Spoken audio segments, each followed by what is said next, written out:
Hai, Assalamualaikum, selamat pagi. Apa khabar sahabat-sahabat saya?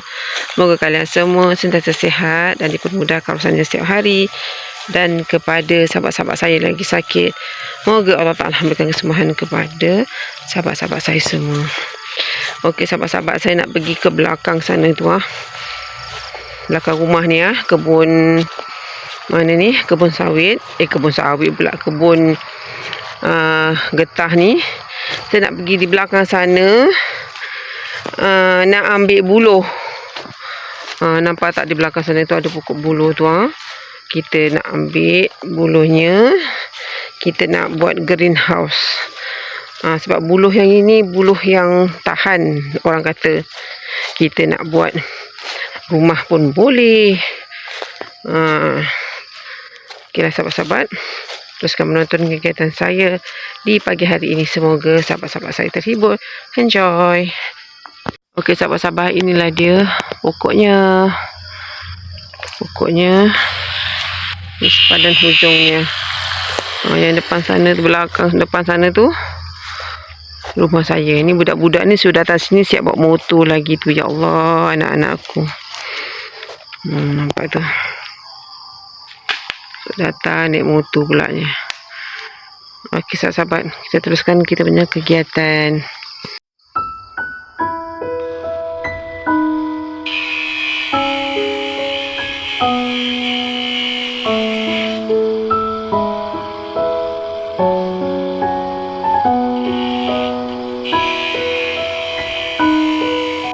Ini peneman setia ni Mana tuan dia pergi, dia mengikut. Dia berjalan daripada rumah sana sampai ke sini, dia mengikutnya. Ada lagi 2 ekor tu on the way nak kemari. Alah, sabar je lah. Dia pakai parang je lah sahabat-sahabat. Pakai kerenda tadi tu. Tidak maunya dia. Sabar je lah.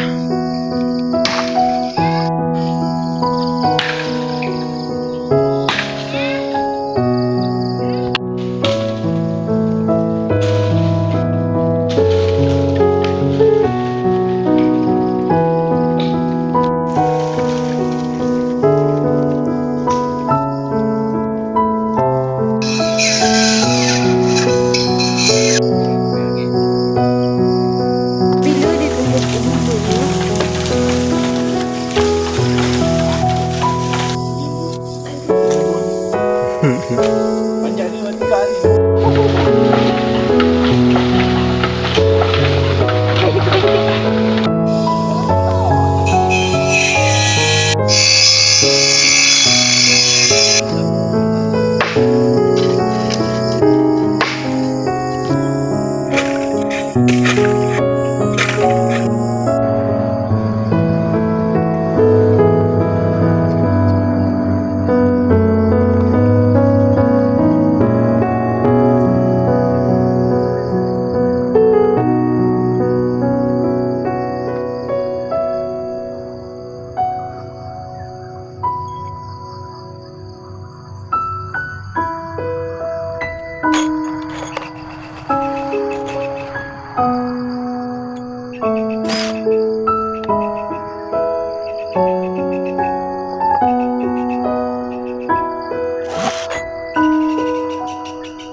Alhamdulillah sahabat-sahabat, siap juga kita punya rice bag ni ya. Kita buat 1, 2, 3, 4. Ni ada sepatutnya ada lagi 2, tapi disebabkan kita tengah buat tabletop, kita guna dia punya kayu macam gitu tu. Nanti kita tambah lagi 2. Okey, nanti kita lanjut. Kita nak bersih-bersihkan di sini rumput-rumput ni, kita nak cangkul. Yang macam untuk area sini ni dia tak rata, nanti saya nak ratakan tanah-tanah tu ah. Nanti kita buat. Okey, sahabat-sahabat, jom kita lanjut.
Demi Palestina. Like tu je.